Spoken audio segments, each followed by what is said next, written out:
আল্লাহকে পাওয়ার একটা মাধ্যম হলো আল্লাহর প্রতি তাওয়াক্কুল করা, নিরাশ না হয়ে যাওয়া। তাওয়াক্কুল এটা হলো আরবি শব্দ,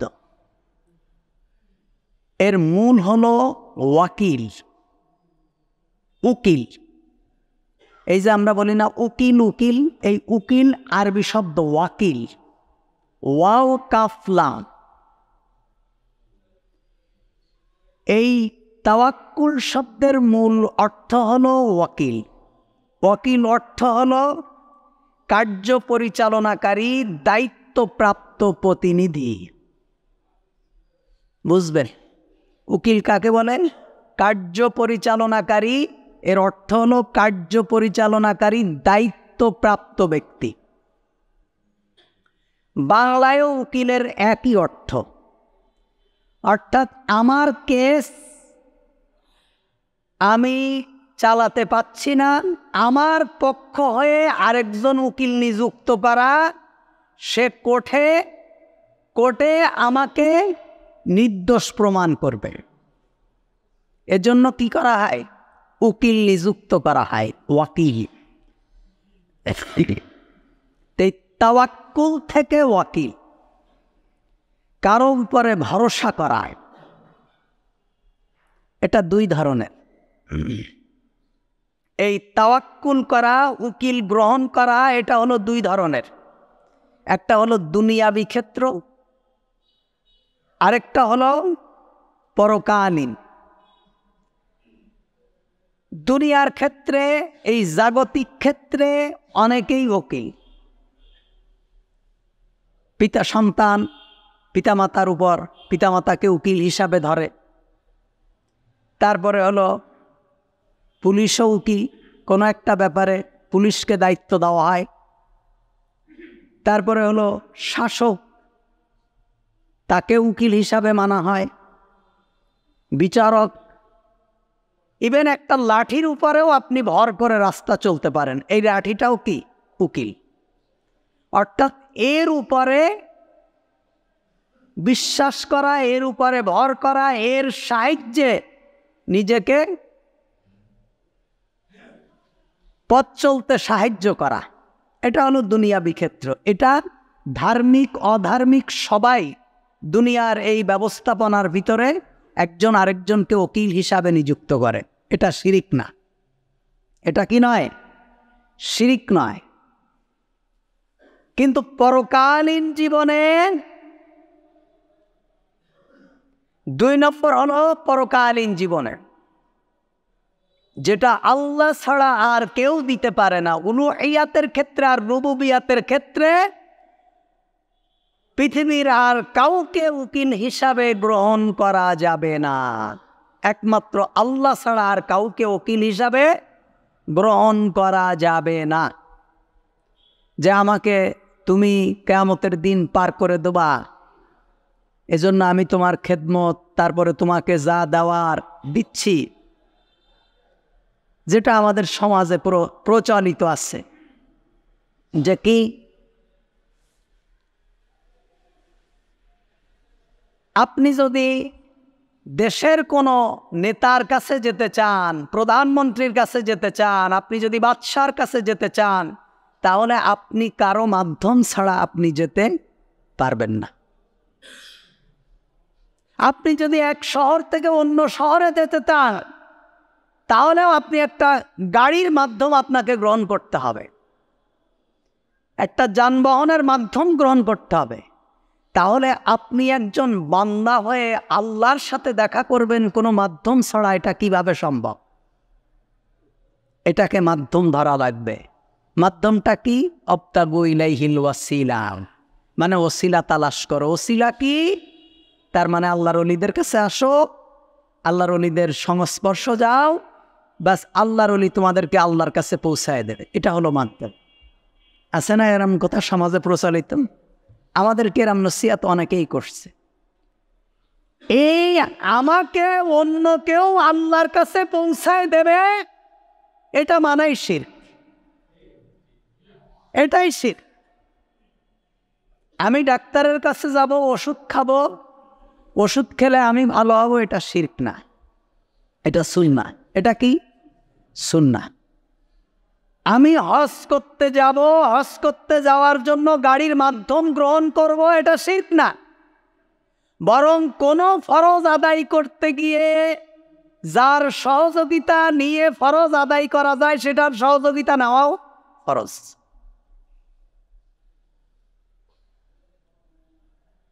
সুতরাং এগুলো শিরক না। কিন্তু আমি আল্লাহকে পাইতে গেলে আরেকজন মাধ্যম লাগবে, কিংবা কিয়ামতের দিন অন্য কোনো মাধ্যম আমাকে আল্লাহর আযাব থেকে মাফ করায় দেবে, আল্লাহর কাছ থেকে আমাকে বাঁচায় দেবে, এইগুলো যত কথা আছে এগুলো সব হলো শিরক।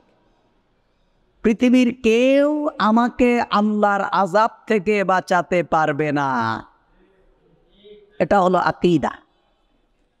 আপনারা মনে করছেন যে অমুক তমুক, দেখেন আব্দুল কাদের জিলানির কথা বলতে গেলে মুহাম্মাদুর রাসূলুল্লাহর কথা যতবার না বলে তার থেকে বেশিবার আব্দুল কাদের জিলানির কথা আমাদের দেশে চলে।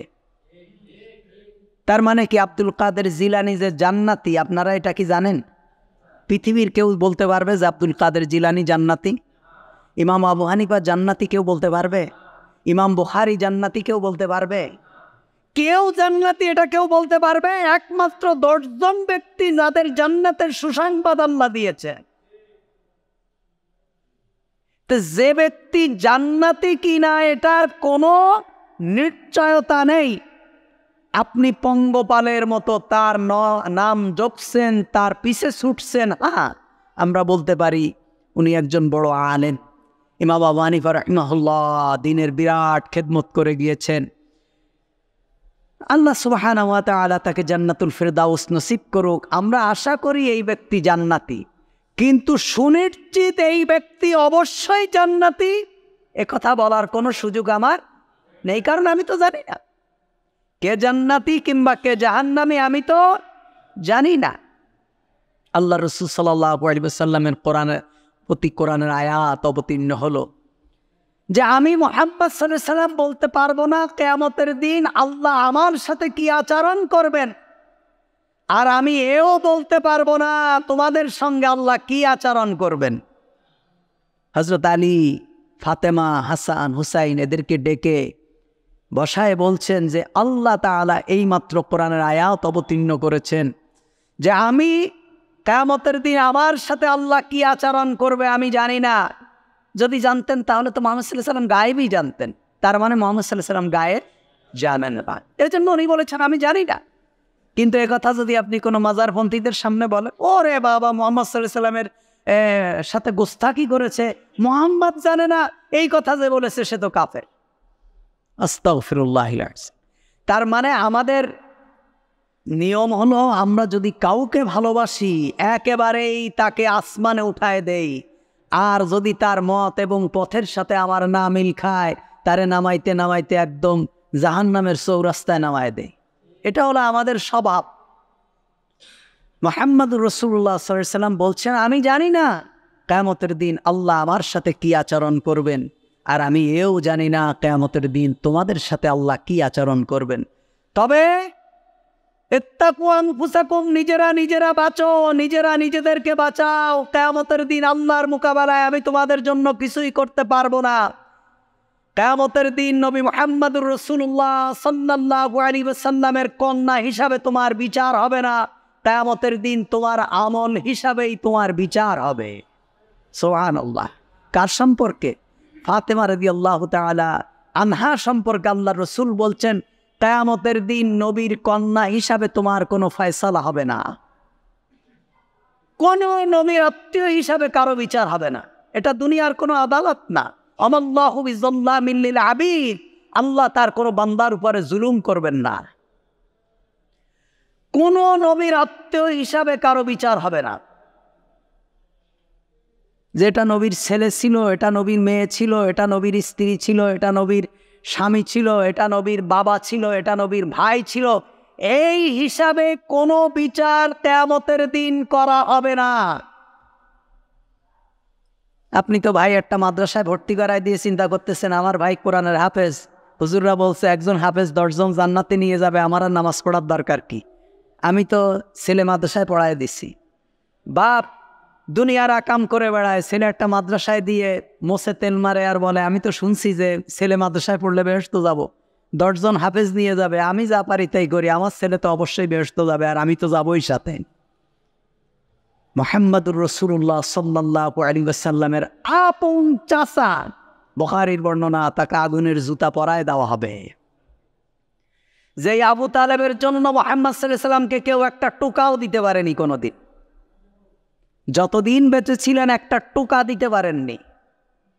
এই মুহাম্মদ সাল্লাল্লাহু আলাইহি ওয়াসাল্লামের বিবাহের খুতবা পড়ায়ছেন আবু তালিব, মুহাম্মদ সাল্লাল্লাহু আলাইহি ওয়াসাল্লামকে বিদেশ সফর করাইছেন আবু তালেব, মুহাম্মদ সাল্লাল্লাহু আলাইহি ওয়াসাল্লামকে খাদিজা রাদিয়াল্লাহু তাআলা আনহার বাড়িতে কাজে চাকরি দিয়েছেন আবু তালিব।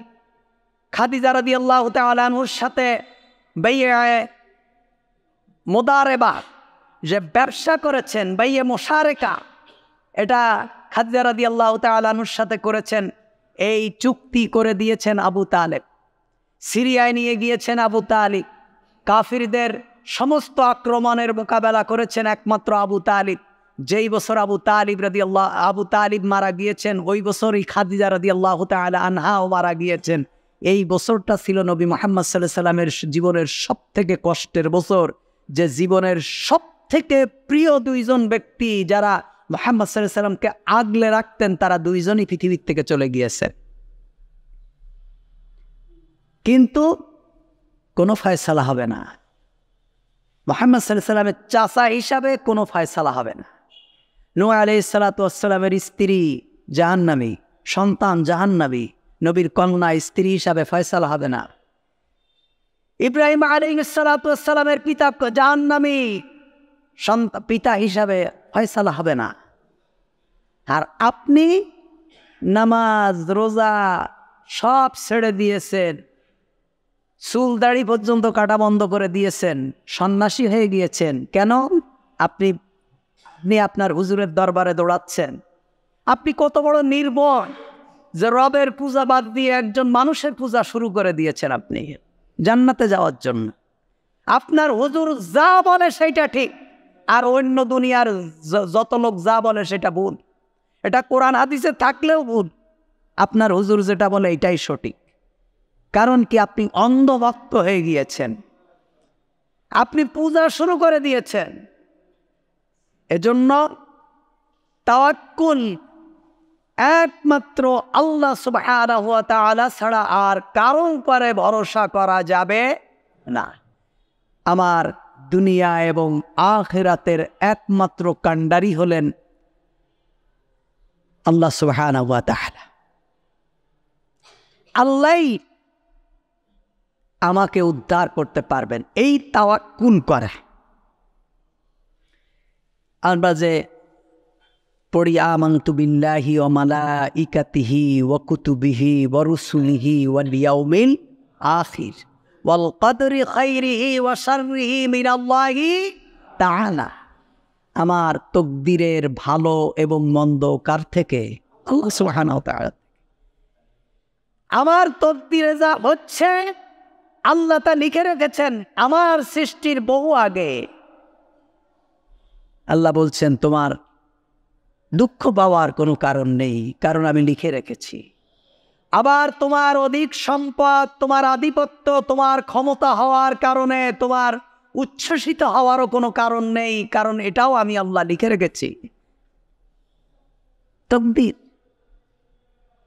আল্লাহ সুবহানাহু ওয়া তাআলা লিখে রেখেছেন। এজন্য আল্লাহ তাআলা বলছেন ফাতাওয়াক্কাল আলাল্লাহ ইন্নাল্লাহা ইউহিব্বুল মুতাওয়াক্কিলিন। সূরা ইমরান 159 নম্বর আয়াত। আল্লাহ সুবহানাহু ওয়া তাআলা বলছেন আল্লাহর উপর ভরসা করো, সব ব্যাপারে আল্লাহর উপর ভরসা করো।